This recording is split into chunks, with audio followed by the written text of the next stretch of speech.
Nay, kumain na po kayo. Nagluto po ako ng lugaw. Pasensya na po kayo, Nay, kung yun lang po ang naluto ko ngayong hapunan ha. Umulan po kasi kagabi kaya nabasa po yung mga uling na ginawa ko. Pero hayaan niyo po, bukas po ng umaga ay magdidilihensya po ako. Ang sabi po kasi sa akin ni Mang Berting ay ipapagapas niya raw po sa akin yung mga talayib sa likod ng kubo niya. Isko anak, pasensya ka na kung ikaw ang nagtatrabaho sa ating dalawa. Kung hindi lang sana ako nalumpo. Ako ang magtatrabaho at hindi ikaw. Hindi ka na tuloy nakakapag-aral dahil sa nangyari sa akin. 13 anyos ka pa lamang anak. Dapat ay sinusulit mo ang pagiging bata mo. Ako, ayos lang po sa akin yun, Nay. Wala po kayong dapat na ihingi ng pasensya sa akin. Saka po, simula naman po pagkasanggol, ay kayo na po nag-aalaga sa akin. Oras ko naman po, para ako naman po mag-alaga sa inyo. Napakaswerte ko kasi. Ikaw ang naging anak ko, Isko. Sige po, Inay. Kumain ka na po. Nakangiting pinagmasdan ni Isko ang nanay niyang si Emilia habang kumakain ito. Nawalan ng kakayahan ang nanay niya na makapaglakad sa hindi malamang dahilan.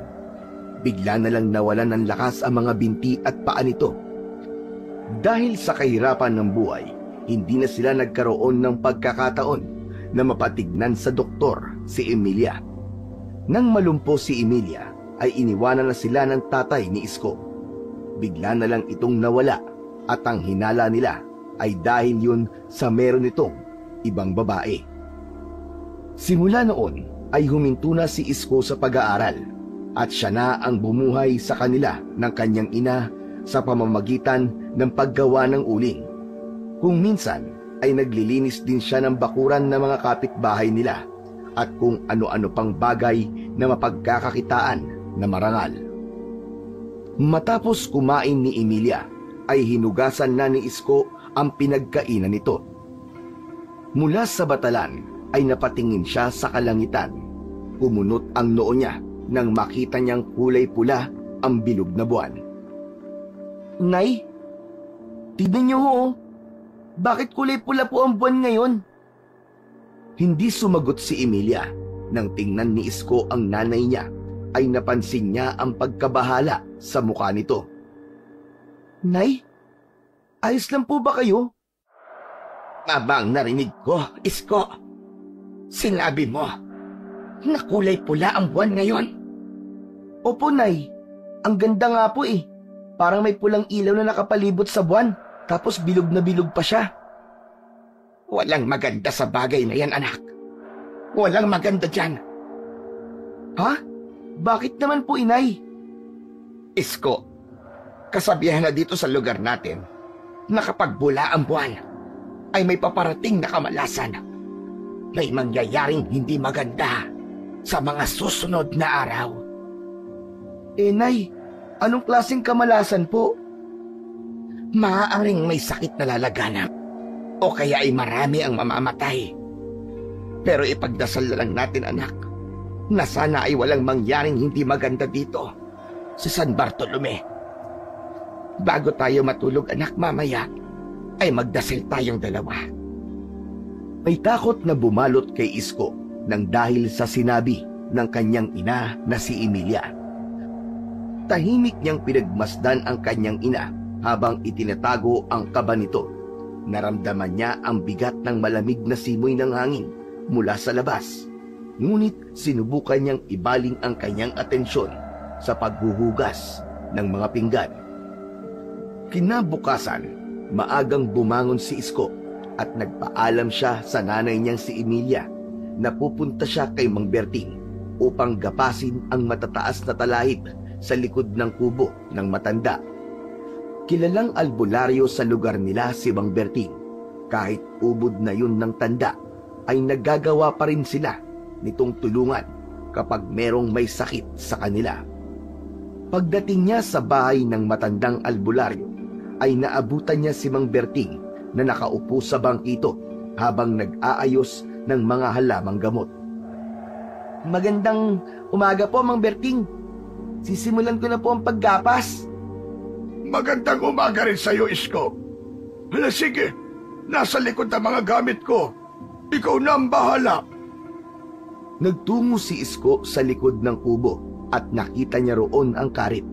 Kinuha niya yon at agad niyang inumpisan ang paggapas sa mga talahib. Pagkaraan ng ilang oras ay pinahinto muna ni Mang Berting sa ginagawa niya si Isko at pinalapit siya nito. Ayon sa matanda ay magpahinga muna si Isko at magmerienda sa loob ng kubo nito. Pagpasok ni Isko ay may nakahain na isang plato ng pansit sa lamesa. Meron din doong soft drinks na nakalagay pa sa bote na merong straw. Magmerienda ka na muna dyan, Isko. Ako nagluto ng pansit na yan. Siguradong masarap yan. Nako, salamat po Mang Berting. Pero itatabi ko na lang po ito. Ipapasalubong ko na lang po kay nanay. Talagang napakabait mong bata. Kainin mo na yan, sige na. Yan ay para sa'yo. Huwag kang mag-alala dahil meron pa namang pansit. Ipagbabalot natin ang nanay mo at dadalhan mo siya. Talaga po? Nako, maraming salamat po talaga. Ikaw rin po, Mang Berting. Napakabait niyo po. Ngumiti si Mang Berting at lumabas ng kubo. Maganang kumain si Isko. Naubos niya ang isang plato ng pansit at isang bote ng soft drinks. Dahil busog na, ay nagkaroon siya muli ng enerhiya para magtrabaho.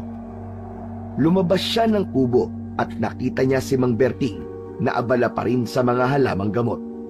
Umupo siya sa mahabang upuan na gawa sa kawayan. Habang pinanonood niya ang matanda, ay bigla niyang naalala yung pulang buwan nung nakaraang gabi at ang sinabi ng nanay niya tungkol doon. Mang Berting, meron po sana akong itatanong sa inyo eh. Totoo po ba yung kapag naging pula po ang buwan dito sa San Bartolome, ay may kamalasan na mangyayari? Yun po kasi ang sinabi ng nanay sa akin kagabi. Nakita ko kasi na pula po ang buwan. Nakita ko nga rin ang kulay ng buwan kagabi. Totoo ang kasabihan na yon. Kapag pula ang buwan, ibig sabihin, may hindi magandang mangyayari. Matandang kasabihan na yan dito sa lugar natin. At maraming beses nang napatunayan na totoo ang bagay na yan. Hala, kung ganun po, may hindi magandang mangyayari sa mga susunod na araw? Yan ang asahan mo, Isko.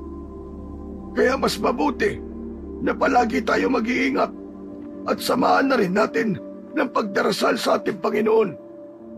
Walang nakakaalam kung anong uri ng kamalasan ang pwedeng mangyari. Napalunok si Isko. Nakaramdam siya ng kilabot sa mga sinabi ng matanda. Ngunit hindi na siya nagtanong pa. Bumalik na siya sa pagtatrabaho habang naglaro sa kanyang isipan ang mga sinabi ni Mang Berting. Nang matapos si Isko sa kanyang gawain, ay nagpaalam na siya kay Mang Berting.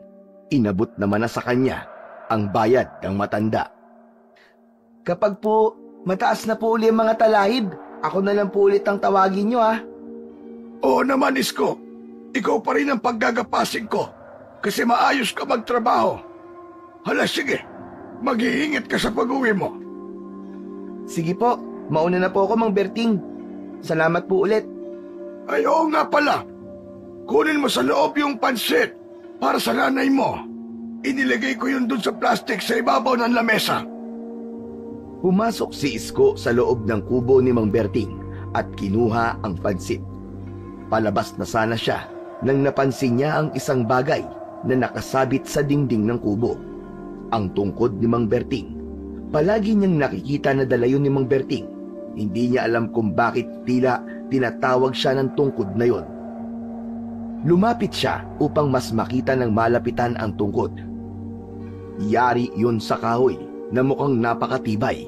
May mga nakaukit doon na mga simbolo na hindi niya alam kung ano ang ibig sabihin. Hahawakan sana ni Isko ang tungkod, ngunit napigilan siya ng sigaw ni Mang Berting. Huwag mong hahawakan yan, Isko! Nagulat si Isko sa biglang pagsigaw ni Mang Berting. Ha? Eh, bakit po, Mang Berting? Hindi mo dapat basta-basta hinahawakan ang mga gamit ko rito, lalo na ang tungkod na yan. Ako lang ang maaaring humawak niyan. Nako, pasensya na po kayo, Mang Berting. Sige po, aalis na po ako. Maraming salamat po ulit. Oo nga pala, Isko. Bukas ng umaga ay dalhan mo ko ng uling, kahit kalahating sako. Paubos na kasi ang uling ko. Ah, ganun po ba? Sige po. Dadalan ko po kayo bukas, Mang Berting. Salamat po uli. Una na po ako. Pang naglalakad si Isko, ay nagtaka siya kung bakit ayaw ipahawak ni Mang Berting ang tungkod nito sa kanya. Para sa kanya, ay wala namang mali kung hawakan niya yon. Hindi niya alam, ngunit parang bigla siyang nagkaroon ng kuryosidad sa tungkod ni Mang Berting. Nang sumunod na araw, ay ipinagsako niya si Mang Berting ng uling. Matapos yun, ay naglakad na siya patungo sa bahay ng matandang albularyo. Pagdating niya sa tapat ng kubo ni Mang Berting, napansin niyang may kakaibang ingay mula sa loob ng kubo ni Mang Berting. May isang lalaki ang sumisigaw at nagmumura. Hala, ano kaya yun? Lumapit si Isko sa bintana. Sumilip siya at nagulat sa nakita. Isang lalaki ang nagwawala sa loob ng bahay ni Mang Berting. Pilit yung pinipigilan ng dalawang lalaki at isang babae. Habang si Mang Berting naman ay tinatapalan ng mga dahon ang katawan ng lalaking nagwawala.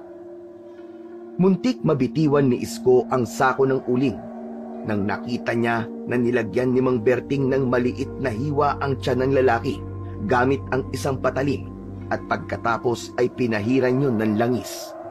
Matapos yun ay biglang kumalma ang lalaki at nawalan ng malay.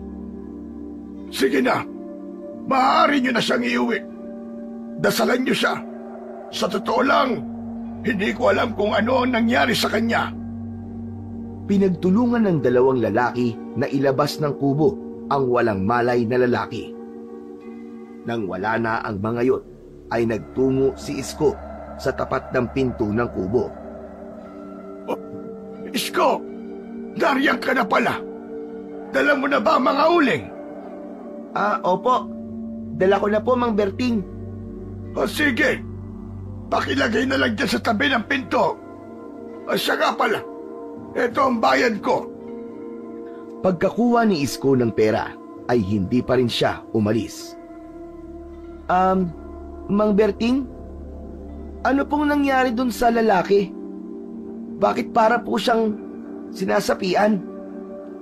Sa totoo lang, kahit ako ay hindi ko maintindihan ang nangyari sa lalaking yon. Pero alam kong may masamang espiritu na dumapo sa lalaki. Parang sinasapian po ba siya? Hindi ko lang tiyak. Sa tingin ko ay may kinalaman ng pulang buwan sa nangyayari sa lalaking yon. Kaya mag-iingat ka, Isko.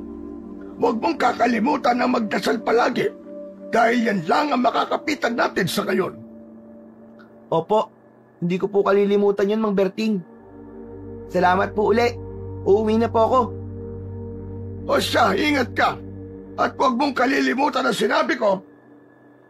Umalis na si Isko at naglakad pa uwi. Habang nasa daan, hindi mawala sa isipan niya ang nakita kanina. May isang bagay na bumabagabag sa kanya nang dahil sa lalaking ginamot ni Mang Berting. Pero hindi niya matukoy kung ano yon. Kinagabihan, habang naglalakad si Isko patungo sa tindahan para bumili ng bigas, ay may napansin siyang pamilyar na tao sa tabi ng daan. Habang palapit siya sa taong yon, ay natuklasan niya na yun ang lalaking ginamot ni Mang Berting nung umaga. Nakayuko yun at umuusal ng mga salitang hindi niya marinig ng maayos. Kuya? Kuya? Ayos ka lang po ba? Walang tugon mula sa lalaki. Lumapit pa si Isko nang halos isang dipa na lamang ang layo niya. At biglang tumingin ng masama ang lalaki sa kanya. Nanlaki ang mga mata ni Isko nang makita niyang namumula ang mga mata ng lalaki. Naglalaway pa ito. Sa isang iglap, sumugod ang lalaki na parang mabangis na hayop. Humaripas ng takbo si Isko. Panay ang sigaw niya ng saklolo, pero sa kamalas-malasan ay wala siyang nakitang ibang tao sa labas. Hanggang sa nakasalubong niya si Mang Berting na dala ang tungkod nito. Nagtago siya sa likod ng matandang albularyo. Sinigawan ni Mang Berting ang lalaki. Tumigil ka! Huminto ang lalaki, bigla yung nangisay at napahiga sa lupa. Sa harapan mismo ni Isko ay nakita niyang unti-unting nag-anyong aswang ang lalaki.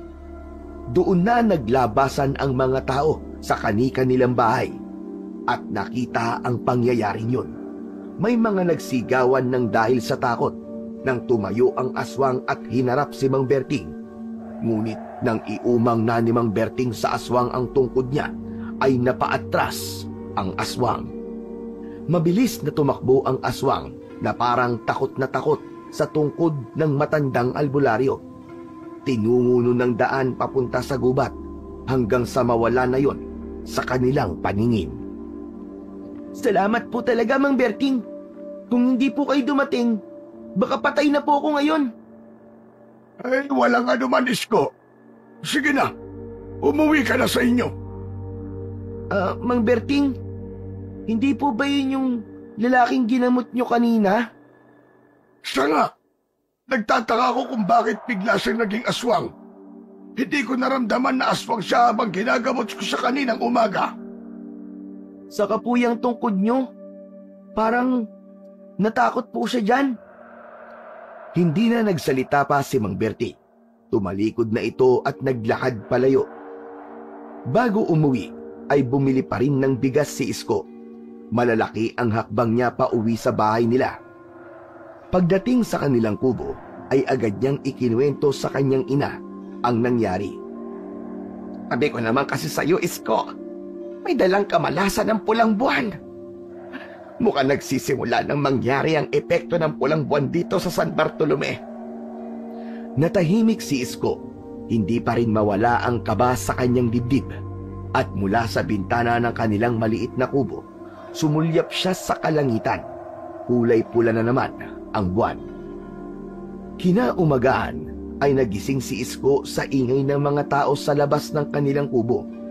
Puno ng takot at pagkabahala ang mga boses. Mabilis siyang tumayo mula sa banig at lumapit sa bintana. Kita niya ang mga tao na nagtatakbuhan sa iisang direksyon. Nay! Nay! Ano po nangyayari? Hindi ko alam, anak. Pero mukhang may masamang nangyari. Puntahan mo at tignan mo kung anong balita para hindi tayo mahuhuli sa nangyayari dito sa lugar natin. Balitaan mo ko, anak, pagbalik mo. Mabilis na tumakbo si Isko palabas. Nagtungo siya sa kumpul ng mga tao at nang makarating siya roon, bumungad sa kanya ang tanawin ng isang bangkay na babae na nakahandusay sa gitna ng kalsada. Duguan ang katawan at may malalalim na sugat sa iba't ibang parte ng katawan na parang inatake ito ng isang napakabangis na hayop. Napalunok si Isko. Hindi siya makapaniwala sa kanyang nasaksihan. Narinig ni Isko ang mga bulong-bulungan ng mga tao sa paligid na aswang daw ang pumatay sa babae. Naramdaman ni Isko ang kilabot na gumapang sa kanyang buong katawan. Sa kumpul ng mga tao ay nakita niya si Mang Berting na nakatitig sa bangkay ng babae. Hindi nagtagal ay naglakad si Mang Berting palayo. Sinundan naman ni Isko ang matanda. Nang tawagin niya si Mang Berting ay huminto yun. Paglapit niya rito ay hindi na siya nagdalawang isip na magtanong sa matandang albularyo. Mang Berting, totoo po kaya yung narinig ko sa mga tao kanina? Na aswang ang pumatay dun sa babae? Yan din ang hinala ko. Base sa mga sugat ng bangkay, ay mukhang aswang talaga may kagagawan nun. May kinalaman ng pulang buwan sa nangyayaring ito, Isko. Ibig po bang sabihin, Ang pagkakaroon po ng aswang dito sa atin, ang kamalasang dala ng pulang buwan? Yan lamang ang dala ng pulang buwan, Isko. Ang pulang buwan ay senyales na muling pagkagising ni Banawag, ang malakas na pinuno ng mga aswang na nais angkinin ang San Bartolome. Pero hindi siya nagtagumpay. Ang kanyang kapangyarihan ay manghawa ng kanyang pagiging aswang sa mga tao. Sa ganoong paraan ay mas lalo siyang lumalakas, lalo na kapag nakakapatay ang mga taong nahawaan niya ng pagiging aswang. Banawag? Ngayon ko lang po narinig ang pangalan na yan. Kwentong bayan lang po ba yan? Totoo ang kwentong sinabi ko sa iyo, Isko. Ang mga sinaunang tao dito sa San Bartolome ang makapagpapatunay sa lahat ng sinabi ko sa iyo. Minsan ko nang nakalaban si Banawag noong kabataan ko, Isko. Hindi ko siya napaslang. Malakas siya. Natapos na ang pagpapahinga niya. Kaya muli na naman siyang nanggugulo. Napalunok si Isko. Hindi niya akalaing may ganoong karanasan si Mang Berting. Paano niyo po nilabanan siya noon? Ginamit ko ang makapangyarihang tungkod na ibinigay sa akin ng isang kaibigan kong engkanto. Ang tungkod na yon ay may taglay na kakaibang lakas laban sa mga tulad ni Banawag. Yung tungkod po na nakikita ko po sa loob ng bahay niyo? Yun po bang tinutukoy niyo? Oo, tama ka. Yun nga mismo. Yun ang tumulong sa akin noon. Pero hindi sapat ang kapangyarihan noon ng tungkod para tuluyang talunin si Banawag. Nasugatan ko siya ng gusto, pero hindi naging sapat yun para tuluyang ko siyang mapatay. Kung ganun po, sa oras na umatake rito si Banawag, ay gagamitin niyo ang tungkod, Mang Berting. Oo, tama ka. Pero hindi ko alam kung kaya ko pang gamitin ang tungkod sa kanya. Kagaya ng dati. Matanda na ako, Isko.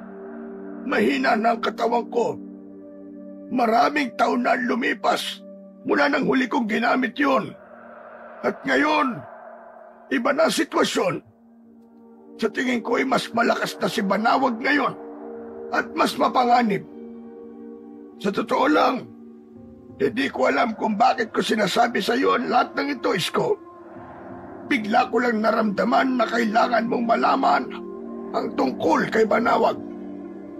Nagka-interes si Isko sa mahiwagang tungkod ni Mang Berting. Kung yun ang susi para labanan ng mga aswang, maaaring yun din ang makakatulong para maprotektahan ang mga tao sa baryo. Ngunit naramdaman niya kay Mang Berting ang alinlangan. Nagpatuloy ang pagkawala ng mga tao sa San Bartolome. Kung hindi matatagpuan na patay tuwing umaga, ay nagiging aswang naman ang mga yon.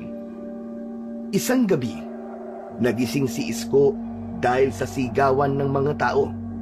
Hindi na nagdalawang isip pa si Isko na bumangon at lumabas ng kanilang kubo upang makipag-usyoso. Agad siyang tumakbo patungo sa pinagmumulan ng sigawan. Nakarating si Isko sa plaza at doon ay nakita niya ang tatlong lalaki na nagwawala. Umaatake ang mga yon sa mga tao. Ang mga mata ng mga lalaki ay nag-aalab na parang apoy at ang kanilang mga muka ay balot ng matinding galit. Habang nagmamasid si Isko, nakita niya si Mang Berting sa hindi kalayuan. Palapit ang matanda sa tatlong lalaki. Nagulat si Isko nang inatake ni Mang Berting ang mga lalaking nagwawala gamit ang tungkod nito. Nagkaroon si Isko ng kagustuhan na tulungan si Mang Berting, lalo na nang mag-anyong aswang na ang mga lalaki. Iginala niya ang mata niya para makakita ng bagay na maaari niyang magamit na armas. May nakita siyang mga kawayan na may tulis sa dulo na nakasandal sa puno. Kumuha siya ng isa at tumakbo para tulungan si Mang Berting. Isko! Anong ginagawa mo rito? Umalis ka! Hindi po ako aalis, Mang Berting. Tutulungan po kita. Ang tigas ng ulo mo, bata ka! Hayaan mo na lang ako rito! Hindi pinakinggan ni Isko si Mang Berting. Sinugod niya ang isang aswang upang saksakin yun gamit ang kawayan. Pero hinawakan ng aswang ang dulo ng kawayan at madali nung naagaw ang kawayan kay Isko. Napatulala si Isko nang unti-unting lumapit ang aswang sa kanya. Ngunit bago pa yon makalapit ay humarang na sa unahan niya si Mang Berting. Pinaikot nito ang tungkod. Napanganga si Isko nang makita niyang nagliwanag ang tungkod. Nagkaroon yon ng liwanag na kulay puti sa dulo na ang hugis ay parang patalim. Inatake ni Mang Berting ang aswang na nasa harapan nila gamit ang tungkod. Humiwa sa balat ng aswang ang liwanag na nagmumula sa tungkod ng matandang albularyo. Hindi inalis ni Isko ang mata sa tungkod ni Mang Berting habang nakikipaglaban yun sa tatlong aswang. Hindi siya makapaniwala na totoong may kapangyarihan ang tungkod na yon. Makalipas ang ilang sandali, ay natalo na ni Mang Berting ang tatlong aswang. Duguan at walang buhay na nakahandusay ang katawan ng mga yon sa lupa. Masayang lumapit si Isko kay Mang Berting. Pinalakpakan pa niya ito dahil sa labis na paghanga niya sa husay na ipinakita nito sa pakikipaglaban sa mga aswang. Grabe, Mang Berting! Ang astig niyo po! Biruin niyo po! 3 aswang ang napatay niyo! Hindi mo ako madadala sa pambobola mo, Isko. Mali na sumugod ka nang wala kang kaalam-alam kung paano lumaban sa mga ganyang uri ng halimaw. Paano kung may nangyari sa'yo? Hindi mo ba naisip yon? Mang Berting, hindi ko na po kasi naisip eh. Gusto ko lang po talaga kasing tulungan kayo. Pero, ang astig po pala ng tungkod nyo, no? Nakita ko po nagliliwanag. Anong sinabi mo? Nagliliwanag po yung tungkod nyo. Nakita ko pa nga po, nagkaroon ng hugis patalim sa dulo eh. Ang astig po, Mang Berting. Natigilan si Mang Berting sa dahilan na hindi alam ni Isko. Nakatingin ito kay Isko na parang hindi makapaniwala sa sinabi niya. May problema po ba sa sinabi ko, Mang Berting? Totoo naman po, di ba? Umiilaw po yung tungkod nyo. Nakakasilaw nga po eh. Isko, hindi ko alam kung paano mo nakita ang liwanag ng tungkod ko. Dahil tanging mga taong may espesyal na kakayahan lamang ang nakakakita ng liwanag mula sa tungkod na ito. Totoo po? Ano pong ibig sabihin nun? Mga taong may kakayahan lamang na gamitin ang tungkod na ito ang nakakakita sa liwanag na inilalabas nito. Bakit ko po nakita ang liwanag? Wala naman po akong kapangyarihan o espesyal na kakayahan. Hindi ko rin alam, Isko. Pero sigurado ako na may dahilan kung bakit mo yun nakita. Marahil ay malalaman natin ang kasagutan sa mga darating na araw. Hindi po kaya pahiwatig yun na sa akin yung ipamana ang tungkod na yan kapag namatay na kayo? Hoy, matanda lang ako, pero hindi pa ako mamamatay. Matabil pala ang dila mo, bata ka. Tsaka ang tungkod na ito ay hindi basta-basta pinapamana, Isko. Kinakailangan ng lakas ng loob at malalim na karanasan bago mo ito magamit ng maayos. Pero gusto ko po talaga kayong tulungan sa pakikipaglaban po sa mga aswang, Mang Berting. Sana po, hayaan niyo po akong gawin yon. Hindi ko alam pero pakiramdam ko po ay bigla ako nagkaroon ng kagustuhan na ipagtanggol po ang tao rito sa atin. Laban po sa mga aswang. Bata ka pa, Isko. Hindi ko hahayaan na mapahamak ka. Pero darating ang araw. Malay natin. Baka ikaw nga susunod sa akin. Pero wag muna sa ngayon. Hindi na nagsalita pa si Isko. Tiningnan niya ang tungkod na hawak ni Mang Berting. Tila nababato-balani siya ng tungkod at hindi na niya magawang alisin ang paningin niya roon. Makalipas ang ilang sandali, ay lumapit na ang mga tao kay Mang Berting upang magpasalamat sa pagpaslang nito sa 3 aswang. Inihatid ni Isko si Mang Berting sa kubo nito. Pagdating nila roon, ay napahawak si Mang Berting sa dibdib nito. Mang Berting, ayos ka lang po ba? Medyo nahirapan lang akong huminga. Talagang matanda na nga ako, Isko. Hindi ko na kaya makipaglaban sa mga aswang. Tahimik ang gabing yon habang nakahiga si Isko. Hindi siya makatulog dahil iniisip niya ang mga bagay na nalaman niya kay Mang Berting. Naisip niya rin ang sinabi niya sa matanda na sa kanya nito ipamana ang mahiwagang tungkod. Napagtanto niya na hindi magandang siya ang sunod na maging tagapangalaga ng tungkod na yon. Masyado yung mapanganib at kapag may nangyaring masama sa kanya, sigurado siya na hindi yun kakayanin ng kanyang ina. Napabaling si Isko kay Aling Emilia na nasa tabi niya.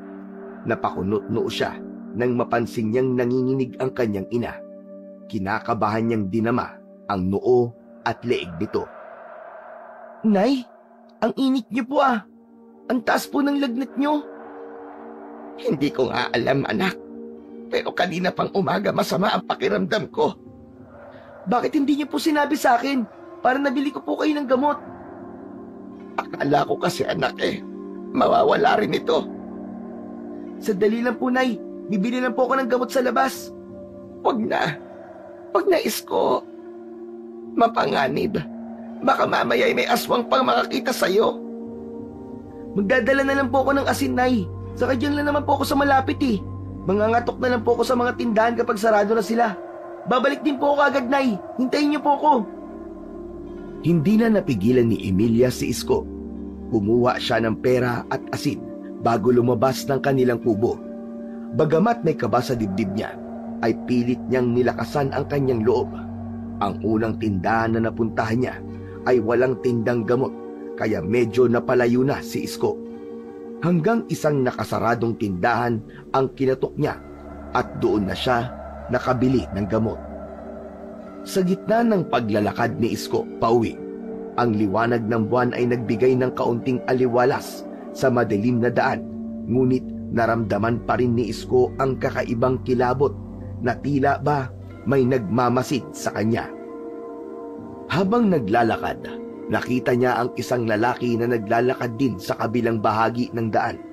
May dala yung maleta at halatang kakaiba ang bihis kumpara sa mga taga San Bartolome. Pinagmasdan ni Isko ang lalaki, ngunit bago pa niya ito malapitan, naramdaman niyang may kung anong malamig na hangin ang dumaan sa kanyang likuran. Nagimbal si Isko nang may aswang na biglang lumitaw sa harapan niya. Naglalawa yun at nakahanda nang umatake. Napaatras si Isko nang dahil sa takot. Hindi agad siya nakagalaw sa labis na pagkabigla. Tulong! Tulungan niyo ako! Napatilapon si Isko sa lupa nang sinunggaban siya ng aswang at sinubukan niyang iwasan yon. Mabilis at malalalim ang hininga ng aswang. Nagtangka itong kagatin si Isko. Ngunit bago pa man ito makalapit muli, ay inatake naman ito ng lalaking may dalang maleta. Isang patalim ang isinaksak ng lalaki sa balikat ng aswang na naging dahilan upang umatras ang aswang at mabilis na tumakbo palayo. Napaupo si Isko sa lupa. Habol niya ang kanyang hininga habang nakatingin sa direksyon ng aswang na tumakas. Agad siyang nilapitan ng lalaking may dalang maleta. Bata, ayos ka lang ba? Nasaktan ka ba, bata? Hindi naman po, kuya. Maraming salamat po. Kung di niyo po ako tinulungan, baka patay na po ako ngayon. Salamat po talaga, kuya. Wala yun. Hindi naman kita pwedeng pabayaan eh. Tinulungan siya ng lalaki na tumayo. Nagpakilala ito sa kanya sa pangalan na Aris. Sinabi rin ni Isko rito ang pangalan niya. Naging magaan ang loob niya kay Aris kahit yun ang unang beses pa lamang na nakilala niya ito. Dayo ka lang ba rito, Kuya Aris? Ngayon lang kita nakita rito eh. Oo, galing ako sa syudad. Narito ako para hanapin ang tatay ko. Sabi ng nanay ko ay nandito raw siya matatagpuan. Bakit ka pala naglalakad ng ganitong oras, kuya? Ang totoo niyan nagpunta ako rito nang hindi handa. Wala akong matutuluyan ng pansamantala rito. Mabilis na nag-isip si Isko. Alam niyang delikado kung mananatili si Aris sa labas dahil sa banta ng mga aswang sa San Bartolome. Kuya, kung gusto mo, pwede kang tumuloy sa amin habang hinahanap mo ang tatay mo. Hindi naman kalakihan ng bahay namin, pero may sapat na espasyo para sa'yo. Sigurado ka ba? Baka makaabala ako sa inyo. Saka, nagtitiwala ka ba kagad sa akin kahit ngayon mo lang ako nakilala? Oo naman, Kuya Aris. Niligtas mo ako eh. Saka, nanay ko lang naman ang kasama ko sa bahay. Kaming dalawa lang naman na nasa kubo namin. O sige, tatanggapin ko ang alok mo. Wala talaga akong kakilala rito eh. Kaya hindi ko rin alam kung saan ako makikituloy.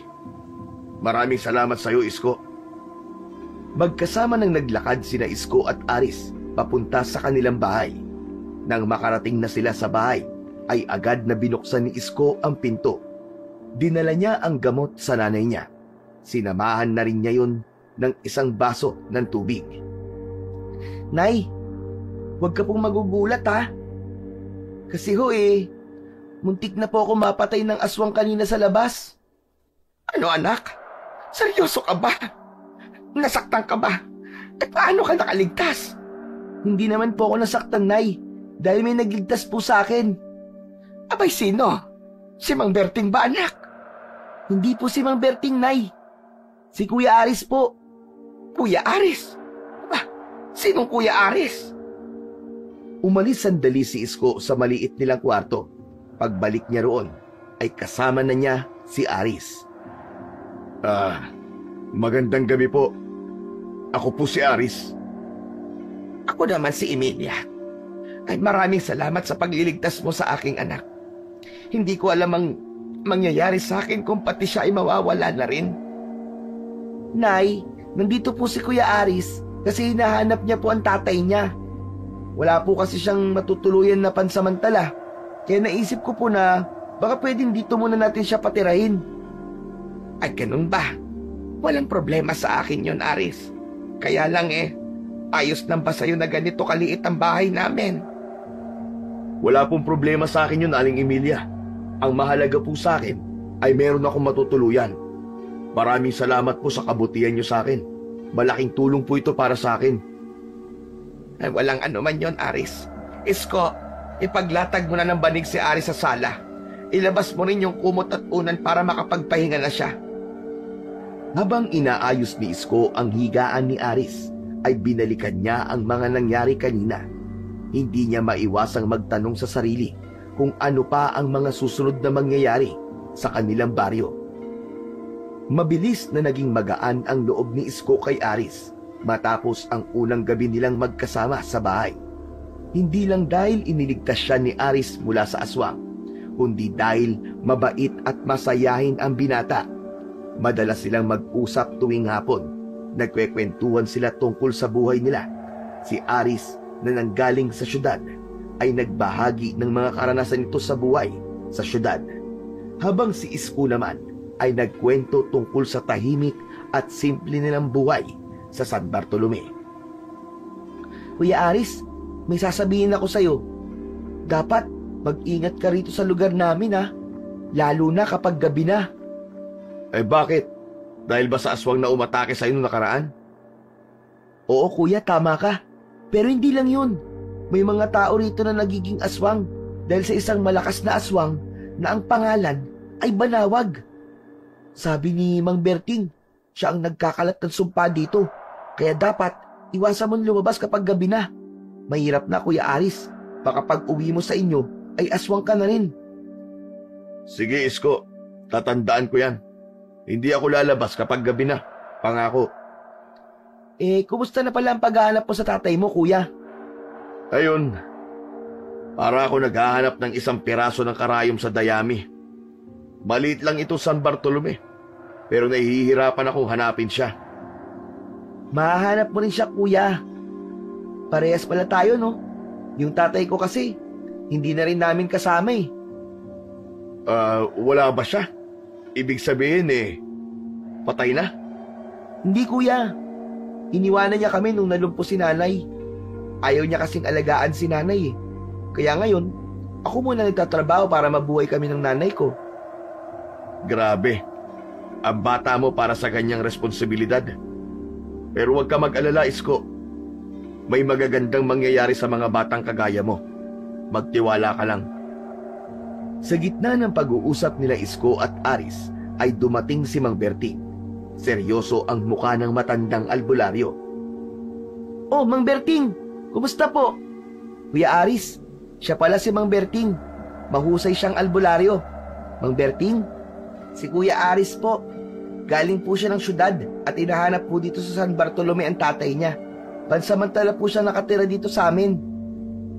Ikinagagala ko po kayo makilala, Mang Berting. Ngumiti si Aris at inilahad ang kamay, ngunit tiningnan lamang yun ni Mang Berting. Tila napahiyang ibinaba ni Aris ang kamay nito. Isko, kailangan kitang makausap. Pwede ka ba ngayon? Pwede naman po. Tungkol po ba saan? Gusto ko ay tayong dalawa lang ang mag-usap. Doon tayo sa kubo ko mag-usap. Sige po, Mang Berting. Naramdaman ni Isko ang kaseryosohan ni Mang Berting, kaya nahinuha niya na importante ang kanilang pag-uusapan. Nagpaalam siya kay Aris na iiwanan muna niya ito ng sandali. Babalik agad ako, Kuya Aris ha. Kapag hinanap ako ni nanay, pakisabi na lang sa kanya. Nasa bahay ako ni Mang Berting. Sige Isko. Ako nang bahala rito.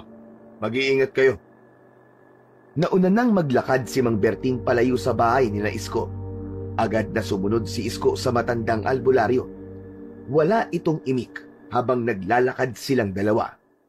Nang makarating sila sa bahay ni Mang Berting, ay pumasok sila roon. Isinarado ni Mang Berting ang pinto at mga bintana. Umupo sila sa sahig na kawayan. Matiim na nakatingin si Mang Berting kay Isko na nagdulot ng kaunting kaba para kay Isko. Mang Berting, ano po bang pag-uusapan natin? May nangyari po bang hindi maganda? Isko, bago ko sabihin sa iyo ang dapat natin pag-usapan, ay gusto ko munang ipaalam sa iyo na malakas ang pakiramdam ko sa mga tao. At nung makita ko si Aris, ay aaminin kong mabigat ang loob ko sa kanya. Parang marami siyang itinatago. Ano po? Pero ano pong ibig niyong sabihin? Hindi ko rin alam. Pero ganoon ang nararamdaman ko sa kanya. Ano ba pumasok sa isip niyo mag-ina at nagpatuloy kayo ng ibang tao na hindi niyo pa lubusang nakikilala? Mang Berting, iniligtas po kasi ako ni Kuya Aris sa aswang noong nakaraang gabi. Wala po siyang matutuluyan kaya sabi ko po sa kanya, doon na lang po siya sa bahay namin habang hinahanap po niya ang tatay niya rito sa San Bartolome. Mukha naman po mabait si Kuya Aris kasi iniligtas niya nga po ako. Hindi lahat ng tao nagpapakita ng kabutihan ay totoong mabuti. Kaya mag-iingat kayo ni Emilia. Ngayon, tumungo na tayo sa totoong dahilan kung bakit kita nais makausap, Isko. Umayos ng pagkakaupo si Isko.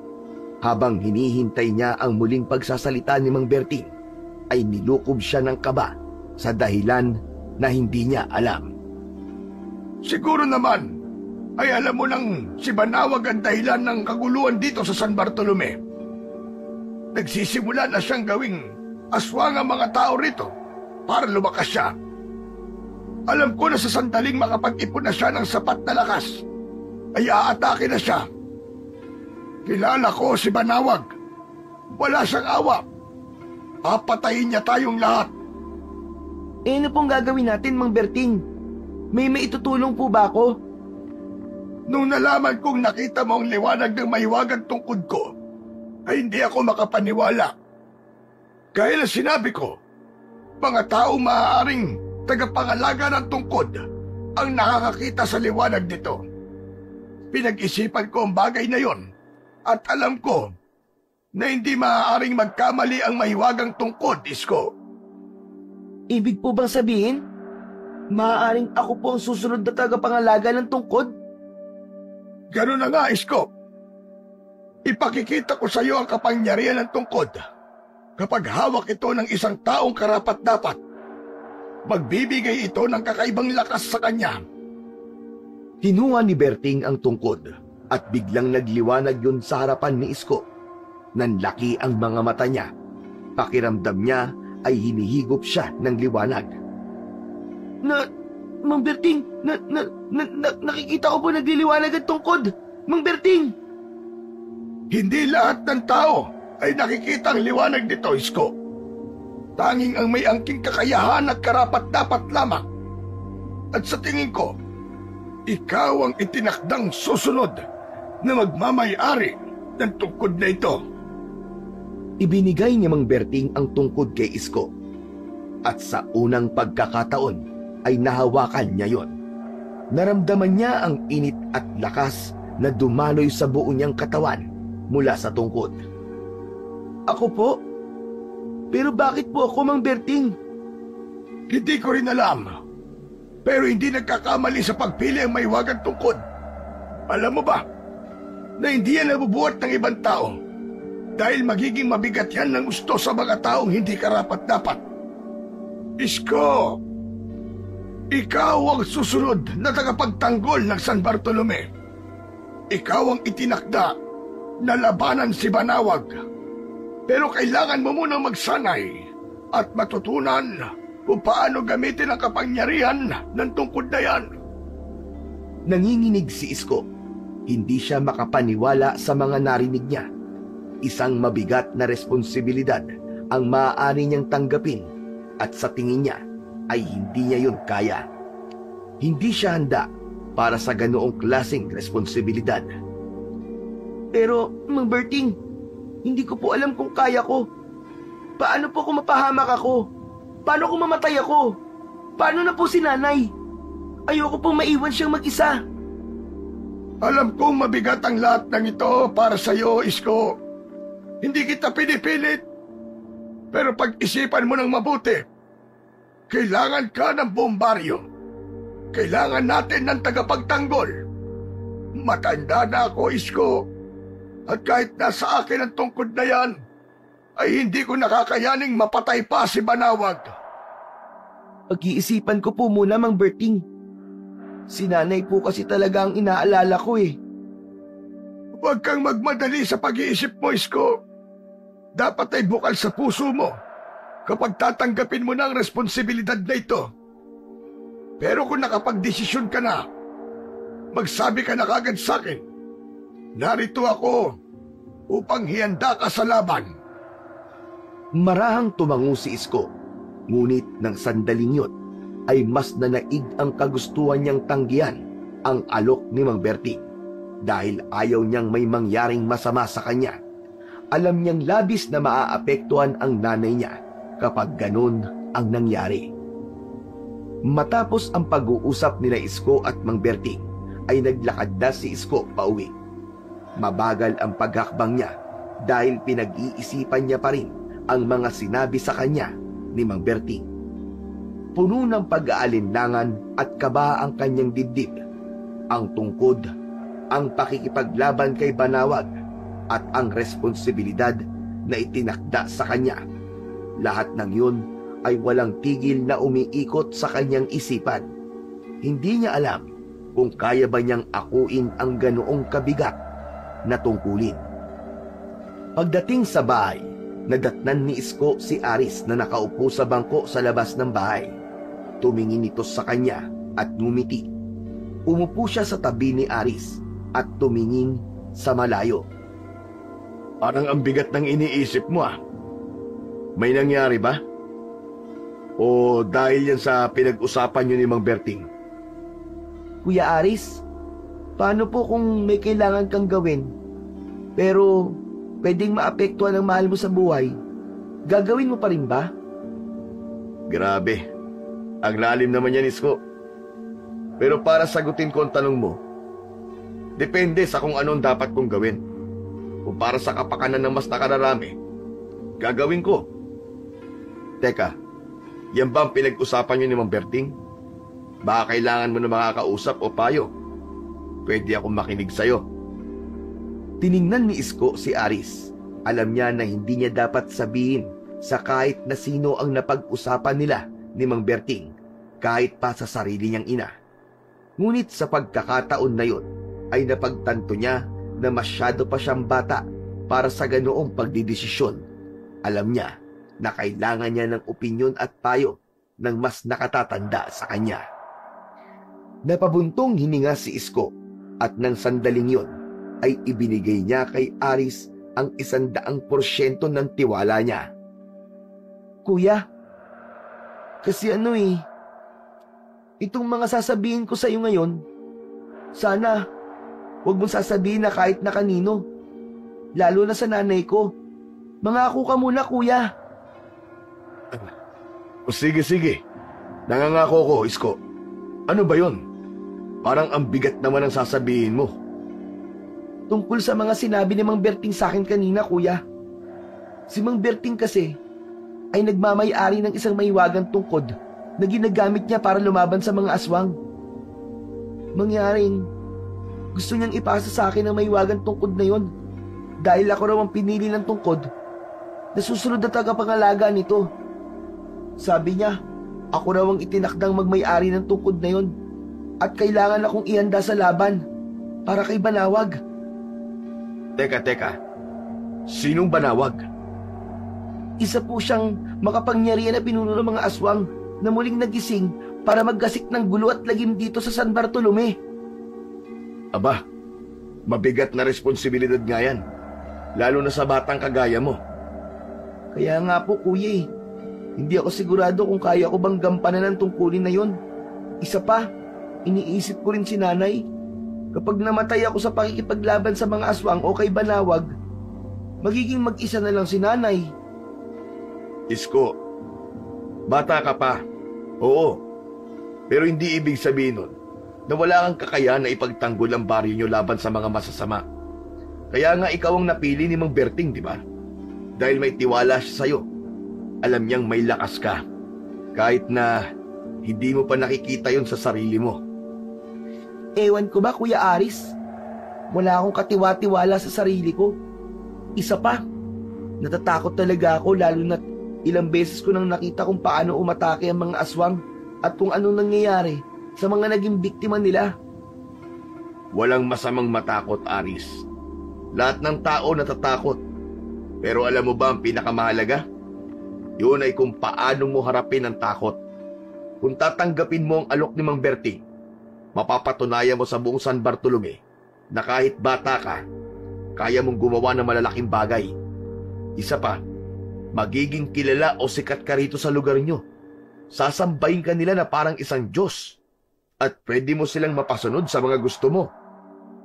Sa tingin mo, dapat ko bang tanggapin ang alok ni Mang Berting, kuya? Kung ako nasa posisyon mo, tatanggapin ko. Masarap sa pakiramdam kapag Diyos ang tingin ng mga tao sa'yo. Dahil sa mga salitang yon, unti-unting lumuwag ang dibdib ni Isko. Para sa kanya ay nakatulong ang payo ni Aris para makapagdesisyon siya. Habang walang imik si Isko, ay tumakbo sa utak niya ang magiging trato ng mga tao sa kanya kapag itinuring siyang bayani o Diyos ng mga yon.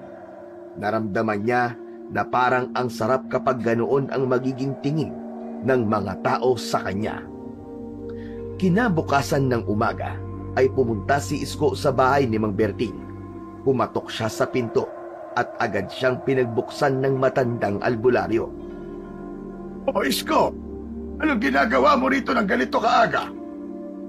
Nakapagdesisyon na po ako, Mang Berting. Anong desisyon mo, Isko? Tinatanggap ko na po ang alok nyo. Gagawin ko po ang lahat para protektahan ng San Bartolome.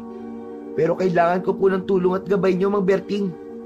Sana po iwag nyo po akong pabayaan hanggang sa maging biyasa po ako sa paggamit ng mahiwagang tungkod. Natutuwa ako sa desisyon mong yan, Isko. Huwag kang mag-alala. Dahil hindi kita pababayaan. Ituturo ko sa iyo ang lahat na kailangan mong malaman.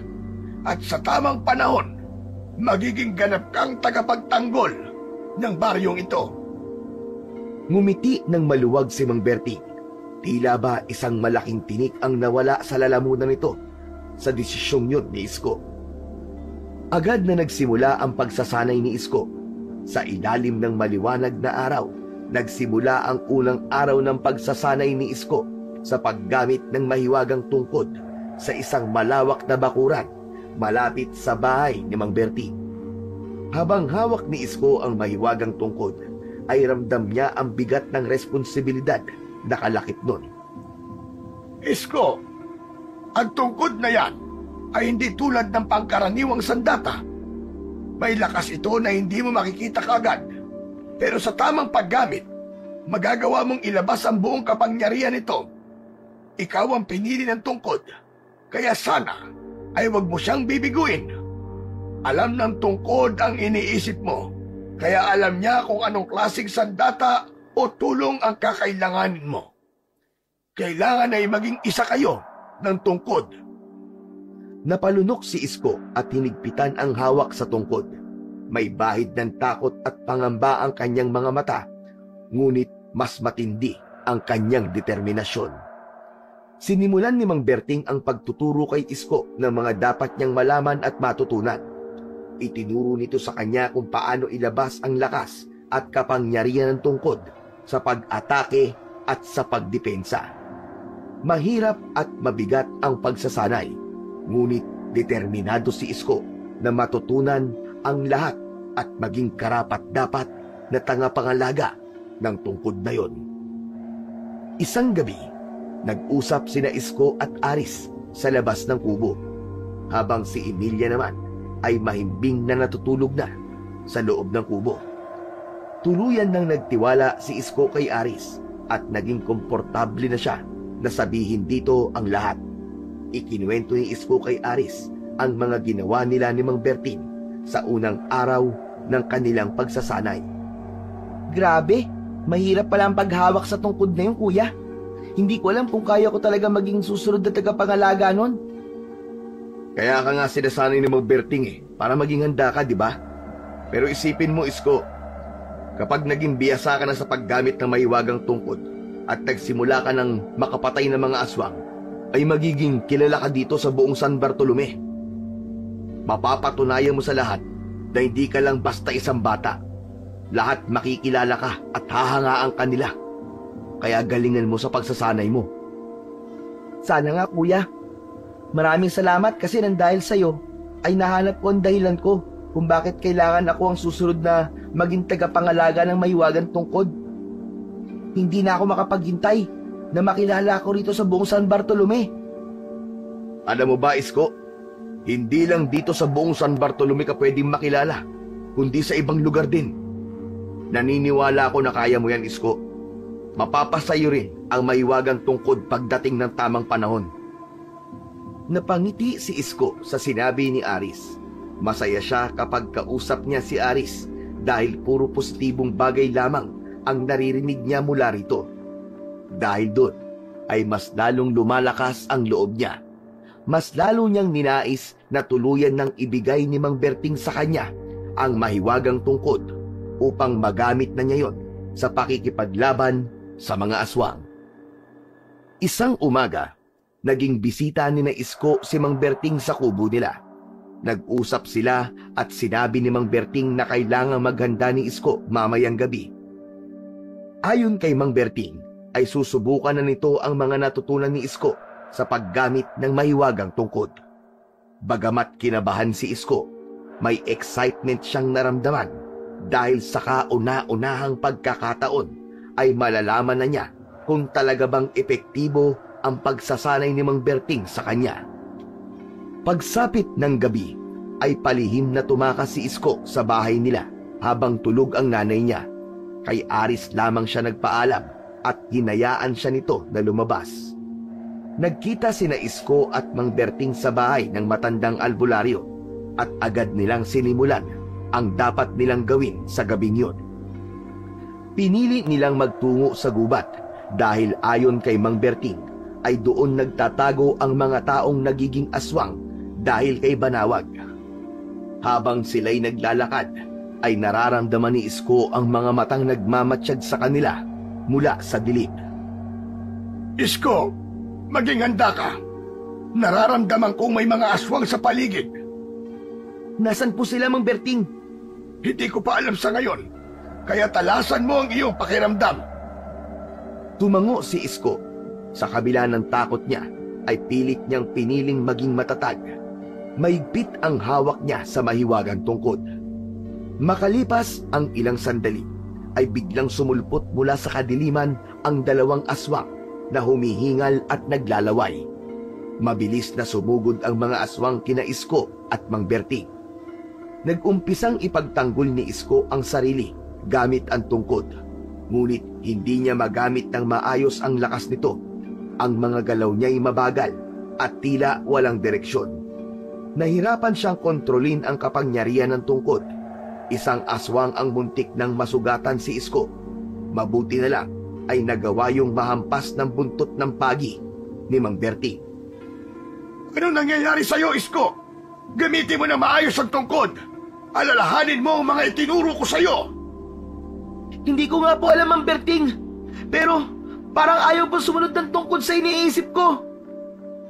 Mabilis na inagaw ni Mang Berting ang mahiwagang tungkod mula kay Isko. Gamit yon, ay mabilis nitong napatumba at napatay ang dalawang aswang. Humarap si Berting kay Isko. Napapahiyang napayuko si Isko dahil hindi niya nagamit ang mga itinuro ni Mang Berting sa kanya. Pasensya ka na po, Mang Berting. Hindi ko po maintindihan kung bakit hindi ko magamit ng maayos ang mahiwagang tungkod. Isko, kulang pa ang pagsasanay mo. Nakita ko na may pumipigil sa'yo. Ano ba talaga ang dahilan mo kung bakit mo gustong maging tagapangalaga ng tungkod? Gusto ko po makilala, Mang Berting. Gusto ko maging sikat dito sa San Bartolome at sa iba pang lugar para malaman ng lahat na kaya ko rin maging bayani kahit bata pa ako. Masyadong mababaw na dahilan ng pagiging sikat. Ang tungkod na ito ay hindi para hangaan ka ng iba. Ito'y para protektahan ng mga tao laban sa mga kampon ng kadiliman. Kung ang layunin mo ay para lamang sa sarili mong kapakanan, hindi mo makukuha ang totoong lakas ng tungkod na ito. Hindi ka nito ituturing na kaisa niya. Napatitig si Isko sa mga mata ni Mang Berting. Kita niya ang pagkabigo sa matandang albularyo. Ang tunay na tagapangalaga ng tungkod ay may dalisay na puso. Handa siyang magsakripisyo para sa iba, kahit na walang gantimpala o papuri. Kapag natutunan mo ito, doon mo lang masusulit ang kapangyarihan ng tungkod. Kaya isipin mo, Isko, ano ba talaga layunin mo? Bakit mo nais na maging susunod na tagapangalaga ng tungkod na ito? Tahimik na napaisip si Isko. Alam niyang kailangan niyang pag-isipan ng mabuti ang mga sinabi ni Mang Berting. Hindi lamang ito laban para sa sarili niyang dangal, kundi laban para sa mga taong mahalaga sa kanya at sa buong bayan ng San Bartolome. Sa paglipas ng mga araw at mga gabi, ay mas lalong tumindi ang kaguluhan. Maraming tao ang naging aswang nang dahil sa kapangyarihan ni Banawag. Ang dating payapang bayan ay binalot na ng takot. Isang umaga, nagtungo si Isko sa bahay ni Mang Berting para magpatuloy sa kanyang pagsasanay. Naging bahagi na yun ng kanyang araw-araw na gawain, ang pagpapatibay ng kanyang mga kakayahan sa paghawak ng mahiwagang tungkod. Naramdaman na rin sa wakas ni Isko ang unti-unting paghusay niya sa pakikipaglaban gamit ang tungkod ni Mang Berting. Magaling, Isko! Nagiging mas kampante ka na sa paggamit ng tungkod. Pero tandaan mo, hindi pa tayo tapos. Mahaba pa ang daan na tatahakin natin. Maraming salamat po. Kasi hindi niyo ako sinusukuan, Mang Berting. Napakalaking tulong po ng mga sinabi niyo sa akin dati. Ngayon po, alam ko na ang layunin ko. At yun ay ang palayain ng San Bartolome mula sa panganib at takot na dala ni Banawag. Mabuti naman kung ganon. At napagtanto mo na yan. Masaya ako na mahanap mo na sa sarili mo ang tamang dahilan kung bakit nais mo maging susunod na tagapangalaga ng tungkod na hawak mo. Huminga ng malalim si Isko habang pinahid ang pawis sa noo. Alam niyang palapit na ang sandali na kakaharapin na niya sa isang laban si Banawag. Pagkatapos ng kanilang pagsasanay para sa araw na yun, ay kinausap ni Isko si Aris. Sanay na si Aris sa mga kwento ni Isko tungkol sa kanilang pagsasanay ni Mang Berting. Alam mo, Kuya Aris, may nagbago na sa akin. Hindi na katulad ng dati ang dahilan ko kung bakit gusto kong maging tagapangalaga ng tungkod. Ano ka mo? Bakit? Ano na ba ang dahilan mo ngayon? Nung una kasi, di ba, akala ko kasi gusto ko lang maging sikat para patunayan sa mga tao na malakas at matapang ako. Pero habang tumatagal ang pagsasanay ko, napagtanto ko na hindi pala para sa sarili ko ang ginagawa ko.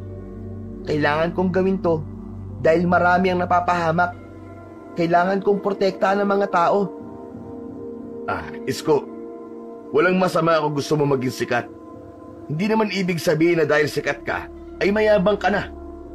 Isipin mo, kung ikaw ang tagapangalaga ng tungkod, magiging bayani ka. Lahat ng tao hahanga sa'yo. Ano bang mali doon? Napaisip si Isko. Hindi niya maintindihan kung bakit tila nais ni Aris na bumalik siya sa dati niyang dahilan kung bakit gusto niyang sa kanya ipamana ni Mang Berting ang mahiwagang tungkod. Alam mo, Isko, may naisip ako eh. Bakit kaya hindi mo nalang kunin kay Mang Berting ang tungkod? Nang sa ganun, ikaw na ang magiging tagapangalaga nun, di ba?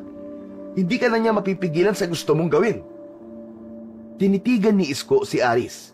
Bagamat nagduda siya sa sinabi ni Aris, ay may parte sa kanyang puso na tila sumasang-ayon sa sinabi nito. Naisip niya na sa kanya naman talaga ipapasa ang tungkod balang araw, at kung gusto niyang maging handa, dapat ay hawak na niya yon. Isang hapon, pagkatapos ng pagsasanay ni Isko sa tulong ni Mang Berting, ay nilapitan niya ang matandang albularyo upang kausapin. Mang Berting, meron sana akong request sa iyo eh. Sana okay lang po. Ano yon, Isko? Maaari po bang hiramin mo lang tungkod? Gusto ko sanang magsanay kahit nasa bahay ako, para sana mas maging mabilis ang pagiging biyasa ko sa paggamit niyan. Sige, walang problema sa akin. Natutuwa ako at nagiging seryoso ko na sa ating pagsasanay. Pero ito tatandaan mo, Isko. Ingatan mo ang tungkod at huwag mong hahayaan na mapunta yan sa maling kamay. Tumango si Isko. Bago ipahiram ni Mang Berting ang tungkod, ay dinala muna nito yun sa loob ng kubo upang dasalan. Nang matapos si Mang Berting, ay saka ito lumabas ng kubo at inabot ang mahiwagang tungkod kay Isko. Pag-uwi ni Isko, ay daladala niya ang mahiwagang tungkod. Hindi siya makapaniwala na ganoon kadali na ipinagkatiwala yon ni Mang Berting sa kanya. Sinalubong siya ng kanyang ina na may pagtataka sa muka nang makita ang tungkod ni Mang Berting. Aba, Isko, ay bakit nasa iyo ang tungkod ni Mang Berting? Hindi ba't hindi niya yan pinapahawak sa iba? Ano po kasi, inay, ipinakiusap lang po ni Mang Berting na kung maaari daw po itabi ko muna dito to sa atin. Di ko nga po alam kung bakit eh. Ay nako, minsan talaga hindi ko maintindihan niya si Mang Berting. Pero ingatan mo yan, anak, kasi ipinagkatiwala niya yan sa'yo. Opo, inay, ako po ang bahala sa tungkod na to. Si Kuya Aris po pala, nasaan? Naroon sa likod ng kubo, nagpapahangin. Excited na pinuntahan ni Isko si Aris sa likod ng bahay nila at ipinakita niya rito ang mahiwagang tungkod. Nang makita ni Aris ang tungkod, ay tila nagningning ang mga mata nito. Tignan mo, kuya, oh. Nakuha ko ng tungkod kay Mang Berting. Ano? Teka, paano mo nakuha? Ninakaw mo ba sa kanya? Hindi, kuya. Kunwari, hihiramin ko para makapagsanay ako kahit nandito ako sa bahay. Aganda pala talaga ng tungkod, Dennis ko. At ang mga nakaukit dyan ng mga simbolo. Simbolo yan ng unang panahon pa. Pwede ko bang hawakan ng tungkod, Isko? Naku, pasensya na, Kuya Aris. Hindi pwede. Maigpit na bili ni Mang Berting na kaming dalawa lamang ang pwedeng humawak dito. Sorry talaga, Kuya. Ganun ba? Naiintindihan ko, Isko. Hindi lang ako makapaniwala na nakikita ko ngayon ng malapitan na mahiwagang tungkod na yan. Napangiti si Isko at hindi niya pinansin ang kakaibang reaksyon ni Aris nang makita nito ang mahiwagang tungkod. Kinagabihan, bago matulog si Isko, ay iniligay niya sa likod ng pinto ang tungkod. Tiwala siya na hindi yun mawawala o makukuha ng iba dahil alam niya na walang ibang makakabuhat ng tungkod kundi tanging silang dalawa lamang ni Mang Berting. Maagang nagising si Isko kinaumagahan. Lumabas siya ng kwarto at nakita niya na nakaupo sa sahig ang nanay niya habang naghihimay ng dahon ng malunggay. Naglakad siya papunta sa pinto upang kunin ang mahiwagang tungkod. Pero nanlamig siya nang malaman na wala na sa likod ng pinto ang tungkod. Nay! Nay! Yung tungkod po sa likod ng pinto, kinuha niyo po ba? Ay sa tingin mo sa kondisyon kung to ay maaabot ko ba ang tungkod na yon? Diyos ko kang bata ka. Alam mo naman na hanggang sa paggapang lamang ang kaya kong gawin, anak. Pero, hindi po ako pwede magkamali, Nay. Dito ko talaga inilagay yung tungkod ni Mang Berting bago ako natulog kagabi. Yung tungkod pala ni Mang Berting ang tinutukoy mo, ganun ba? Opo, Nay, yun nga po. Wala naman po tayong ibang tungkod kundi yun lamang eh. Abay, nakita ko kanina na kinuha ni Aris yon tapos lumabas siya. Tinawag ko nga pero hindi ako pinansin. Siguro hindi ako narinig. Sigurado po ba kayo, Nay? Si Kuya Aris ang kumuha sa tungkod? Oo nga, anak. Dala-dala niya yon nang lumabas siya. Parang papunta siya sa bahay nila Kapitan. Nay, kailangan ko pong hanapin si Kuya Aris. Hindi niya dapat kinuha ang tungkod na yun. Agad na tumakbo si Isko palabas ng bahay. Tumakbo siya ng walang humpay. Sinuyod ang bawat kanto at bawat daan sa San Bartolome. Hindi niya alam kung bakit kinuha ni Aris ang mahiwagang tungkod. Isa pang gumugulo sa kanya ay kung paano nagawang mabuhat ni Aris ang tungkod na yon, gayong alam niya na sila lamang ni Mang Berting ang makakagawa nun. Nakarating si Isko sa daan papunta sa magubat na bahagi ng San Bartolome. Nanlaki ang mga mata niya nang makita niya si Aris na naglalakad papunta sa loob ng gubat. Dala nito ang mahiwagang tungkod. Tinawag niya si Aris, huminto yun at lumingon sa kanya, pero nagmamadali yung naglakad papasok sa gubat. Mabilis na hinabol ni Isko si Aris. Determinado siyang mabawi rito ang mahiwagang tungkod. Pero kahit naglalakad lamang ng mabilis si Aris at tumatakbo si Isko, ay parang imposible niya pa rin yung maabutan. Kuya Aris! Kuya Aris, parang awa mo na! Ibalik mo sa akin ang tungkod na yan! Hindi siya pinakinggan ni Aris hanggang sa biglang nawala si Aris sa kanyang paningin. Tila naglaho yun na parang usok. Humihingal na huminto si Isko at litong-lito na luminga. Binalot ng katahimikan ang paligid, ngunit may naramdaman siyang presensyang malapit lang sa kanya. Bigla na lang lumitaw si Aris mula sa likod ng isang puno habang hawak-hawak ang tungkod ni Mang Berting. Nakakatakot na ngumisi si Aris. Kuya Aris, ibalik mo na ang tungkod. Hindi mo alam ang ginagawa mo. Alam kong alam mo kung gaano yung kahalaga sa akin. Bakit ko naman ibabalik sa'yo kung nakuha ko na, Isko? Ang tagal ko nang hinintay ang pagkakataong ito. Ha? Anong ibig mo sabihin? Ibig sabihin, gusto mo talaga makuha ang tungkod na yan? Dahan-dahang tinaas ni Aris ang tungkod at tumawa ito ng malakas. Hinawakan nito ang tungkod sa magkabilang dulo at malakas nitong inihampas ang gitnang bahagi ng tungkod sa tuhod nito. Naputol ang tungkod sa isang iglap. Itinapon yun ni Aris sa lupa at tiningnan siya nito habang nanlilisik ang mga mata. Nanginginig si Isko matapos niyang masaksihan ang pagkawasak ng mahiwagang tungkod, ang tanging bagay na maaaring ipanlaban nila sa mga aswang at kay Banawag. Hindi! Anong ginawa mo? Bakit sinira mo mahiwagang tungkod, Kuya Aris?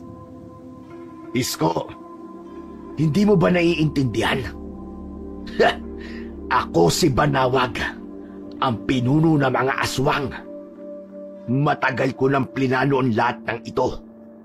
Ang makalapit sa'yo para makuha ang iyong tiwala at sirain ang tungkod na may kapangyarihang tumalo sa akin.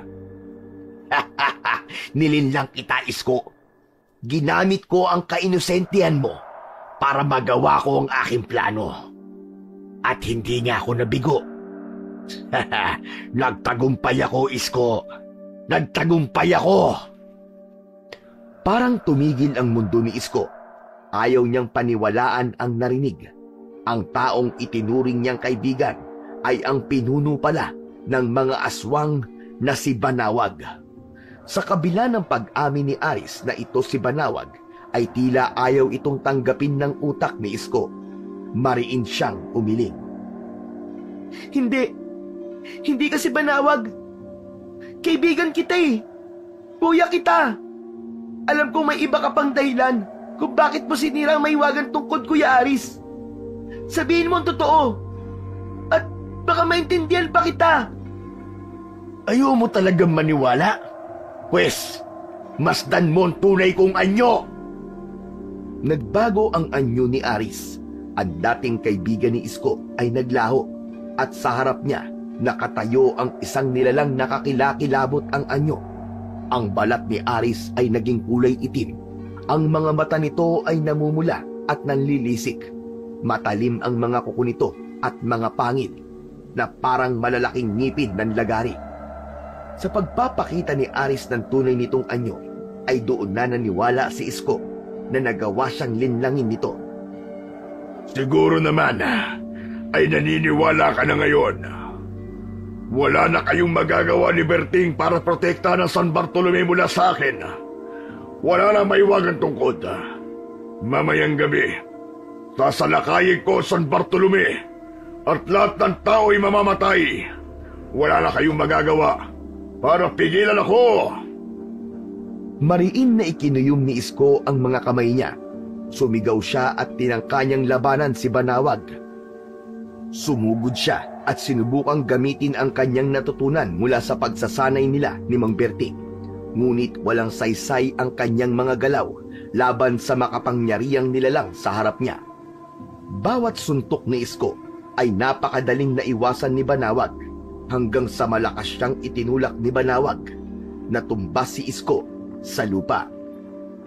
Wala ka ng silbi, Isko. Wala na ang tungkod. Wala ka ng kapangyarihan. Isa ka na lamang mahinang bata. Maganda ka. Dahil ikaw at ang buong bayan mo ay mamamatay na mamayang gabi. Sa isang kisap mata ay nawala si Banawag sa paningin ni Isko. Hindi siya makagalaw mula sa pagkakaupo sa lupa. Wala na siyang nagawa kundi ang sisihin ang sarili at umiyak. Hinayaan niyang bumagsak ang kanyang mga luha at dinama niya ang sakit ng pagkatalo at pagkabigo. Patawad. Patawad po, Mang Berting. Patawad. Binigo kita.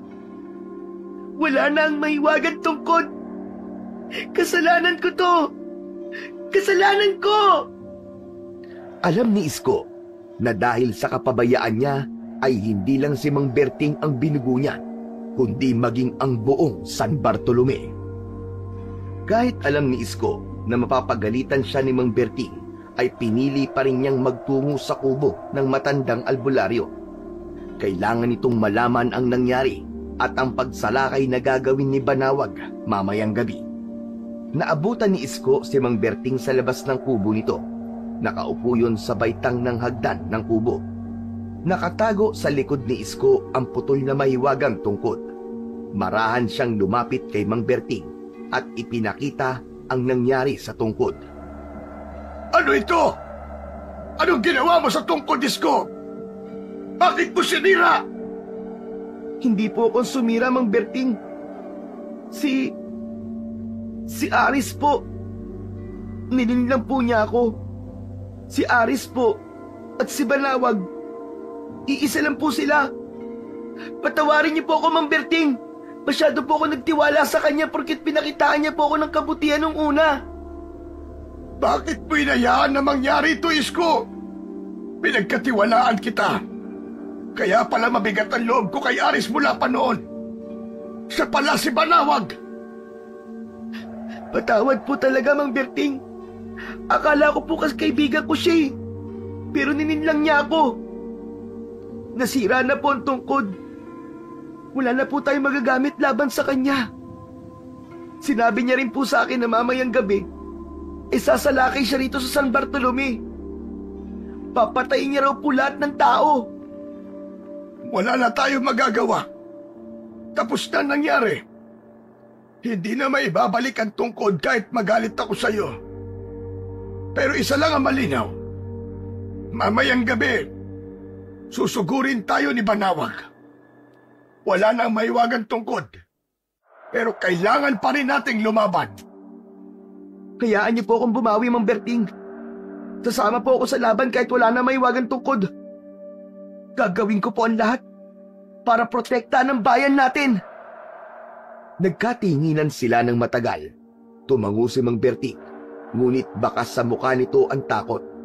Alam ni Isko na malaki ang posibilidad na mapahamak siya dahil wala na siyang mabisang armas laban kay Banawag.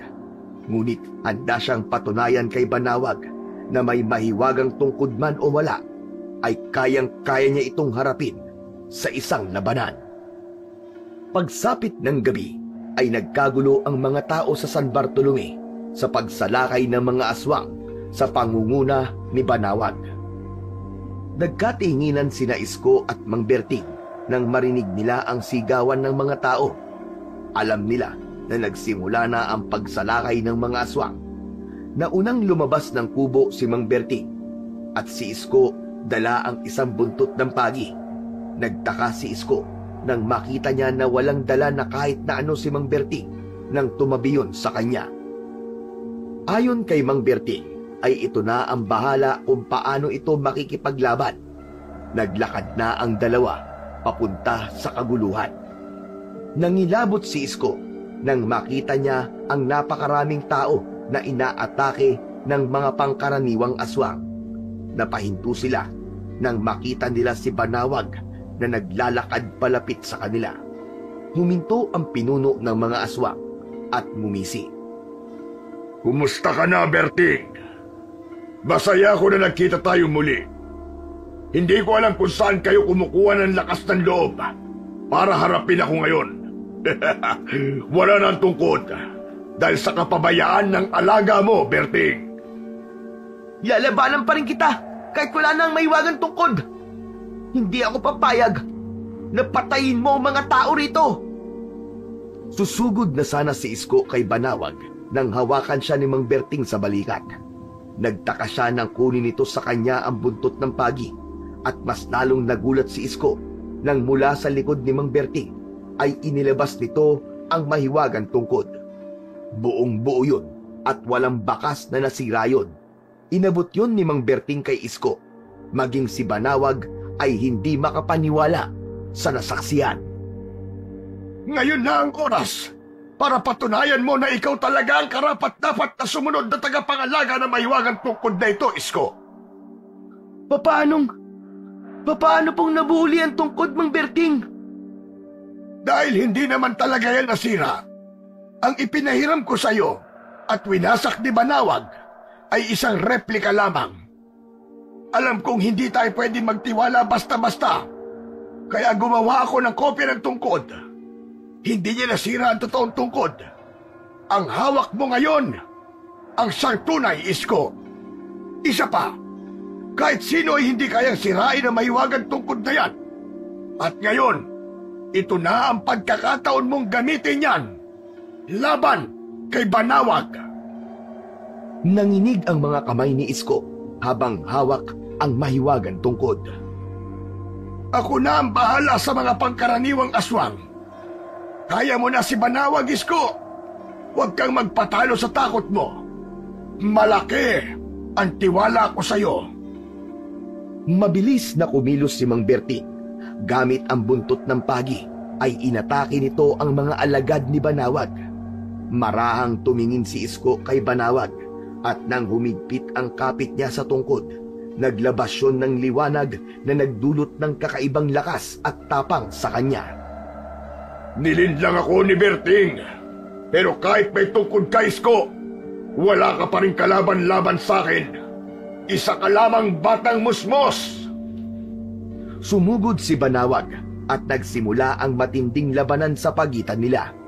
Ginamit ni Isko ang lahat ng natutunan niya sa pagsasanay. Inisip niya na iisa lamang sila ng mahiwagang tungkod. Ngunit hindi rin nagpatalo si Banawag. Nagpakita ito ng lakas at bilis na higit pa sa inaasahan ni Isko. Sa bawat pag-atake ni Banawag ay hindi nagsasawang tumayo muli si Isko.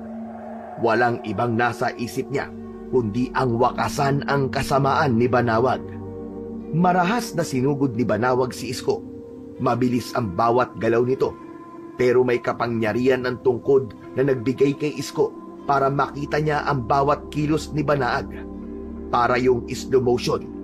Nang makalapit si Banawag sa kanya, ay malakas niyang inihampas ang tungkod sa kaliwang pisngi nito.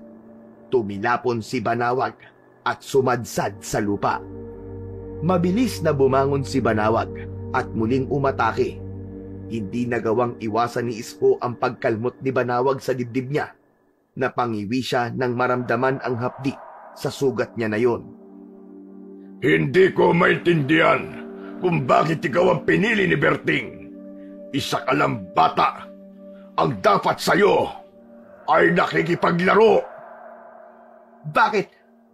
Bakit hindi mo ba kayang tanggapin na isang bata lamang ang tatapos sa kasamaan mo, Banawag?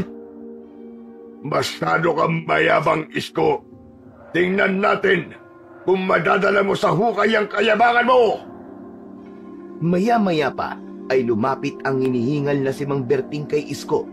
Nakita niya na halos maubos na ang mga alagad na aswang ni Banawag. Ang ibang kalalakihan sa lugar nila ay nilabanan na rin ang natitira pang mga aswang. Nagpatuloy ang laban. Magkasabay na umatake sina Mang Berting at Isko kay Banawag. Nagawa ni Mang Berting na kunin ang atensyon ni Banawag nang hampasin nito ang pinuno ng aswang gamit ang buntot ng pagi. Nagkaroon si Isko ng pagkakataon upang mag-concentrate at palabasin ang tunay na lakas at kapangyarihan nila ng mahiwagang tungkod. Naging mas matindi ang liwanag ng tungkod na yon. Noon lamang yon nakita ni Isko na ganoon kaliwanag. Malakas na sumigaw si Isko at patakbo siyang sumugod kay Banawag. Nanlaki ang mga mata ni Banawag. Hindi na nito nagawang umiwas ng malakas na inayampas ni Isko ang nagliliwanag na tungkod sa ulo ng pinuno ng mga aswang. Sumabog ang liwanag sa buong paligid at kasunod nun ay ang pagkapira-piraso ng parte ng katawan ni Banawag. Hindi makapaniwala ang mga tao sa nasaksiyan ng mga yun. Tuwang-tuwa ang lahat dahil nang mapatay ni Isko si Banawag ay isa-isang tumumba ang mga alagad nito at nawalan ng hininga. Mang Berting! Nagawa natin! Nagtagumpay tayo laban kay Banawag! At nagawa mong palabasin ang buong kapangyarihan ng tungkod, Isko. Pinabati kita! Tapos na po ang misyon ko, Mang Berting. Ibinabalik ko na po sa inyo may wagang tungkod. Maingat ni inabot ni Isko ang tungkod kay Mang Berting na agad naman nitong tinanggap. Isko, pinatunayan mo ngayong gabi na ikaw ang nararapat na maging tagapangalaga ng tungkod na ito. Sa buong buhay ko, hindi ko nakita ang ganyang tapang at dedikasyon sa ibang tao. Kaya ngayon, Isko, ipinagkakatiwala ko na sa'yo ang mahiwagang tungkod. Sa gitna ng mga tao, maingat na inabot ni Mang Berting ang mahiwagang tungkod kay Isko. Walang alinlangan na tinanggap muli ni Isko ang mahiwagang tungkod. Hinawakan niya yon ng may kasamang paggalang at respeto. Hindi ko po sasayangin ang pagtitiwala niyo sa akin, Mang Berting. Poprotektahan ko pong San Bartolome, gaya ng ginawa niyo noon. Hindi ko hahayaan na may sumira sa kapayapaan ng lugar natin. Ngumiti si Mang Berting at ginulo ang buhok ni Isko. Bumalik sa pagsasaya ang mga tao. Binuhat ng mga ito si Isko na para bang isa siyang bayani na iniligtas ang buhay ng lahat. Matapos ang laban na yon, bumalik na sa normal ang buhay sa San Bartolome. Naging tahimik muli ang bayan. Ngunit hindi kailanman kinalimutan ng mga tao ang gabing iniligtas sila ni Isko at ni Mang Berting. Si Isko bilang bagong tagapangalaga ng mahiwagang tungkod ay naging simbolo ng tapang at pagsasakripisyo para sa bayan. Naging gabay siya ng mga kabataan sa kanilang lugar. At ang mahiwagang tungkod na dating nagdala ng kapangyarihan kay Mang Berting ay tuluyan ng napunta sa pangangalaga ni Isko. Para kay Isko, ang mahiwagang tungkod ay isang paalala na ang tunay na kapangyarihan ay nasa tapang ng puso at hindi sa lakas ng sandata.